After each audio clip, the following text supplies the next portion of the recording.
watch myself out here. There's, as we have seen, there's random ass farm equipment and cops. I've seen a fair number of cops out here in the last 20 hours or so. And the speed limit is 55, and as you can see, this is a pretty good sized road. I think 55 is a bit low. In most places on the way out, it was 65. And, you know, they generally don't care if you're going 5 over. In fact, in Texas, this sounds bad, a lot of the speeding tickets I got said speeding in excess of 10%, or in one place, which I liked, speeding in excess of 15% over the stated limit. So 15%, if the speed limit is 70, 15% is what, 10 miles an hour. So they, in theory, they wouldn't stop you unless you were doing over 80. Which the only time I ever got a ticket in that area was when I was doing like 85 or so. I was going like retarded fast. And yeah, that's understandable.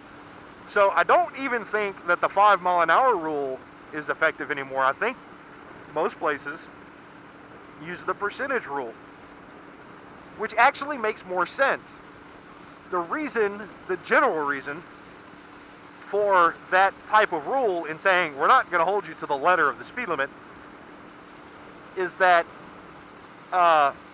your speedometer can be off, and your speedometer reads off a ratio. It's how many times does the wheel turn.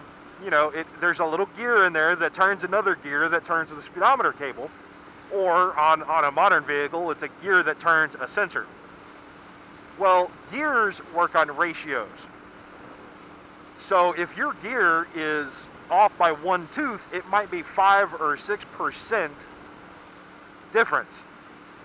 You know, if it's 4 to 5 versus 3 to 5, you know, is a fairly big difference. And therefore, your speedometer cannot read 5 miles an hour high. It can read 5% high, but it cannot read 5 miles per hour high unless you have an analog speedometer and the actual needle is in the wrong place. So the only time your speedometer reads 10 miles an hour high is if it's 10% off and you're doing 100, or actually you'd have to be doing 110.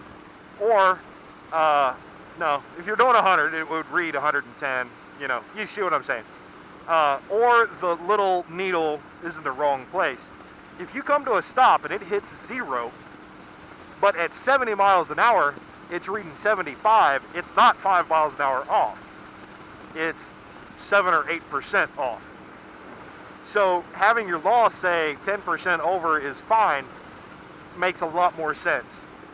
And I've actually applied that rule because the average motorcycle speedometer is 10 to 12% high. It's optimistic. I usually keep my GPS rated speed about 10% over the limit, 4 or 5 miles an hour.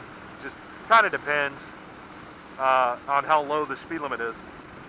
Because under 5 miles an hour, they're probably not going to fuck with you too much. So I don't really worry about tickets too much. I'm not a speed demon anymore. Used to be. And that's actually what I'm leading the rides. That's kind of how I try to set the speed limit. I don't give a shit what the speedometer says. And I've had people say, oh, you're going like 80. Well, no, I wasn't. The speedometer said I was going 80, but I was going 72. Okay? Your speedometer and my speedometer most likely are going to read the same thing, as will our GPS units, which will be different. And I go off that number because that's more accurate, generally. There are times when it's not, but I have never gotten a ticket with my speedometer saying 70, my thingy says 63 and a 65. I'm not going to get a ticket, you know.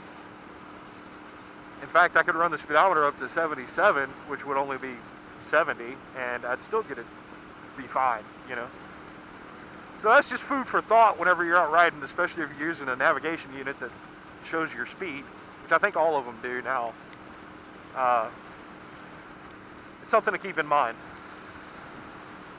And of course, no, I am not accepting responsibility for your dumbass getting a ticket. And welcome to the Natchez Trace Parkway, right there. I'd actually like to ride that sucker one day, but not anytime soon. Sorry.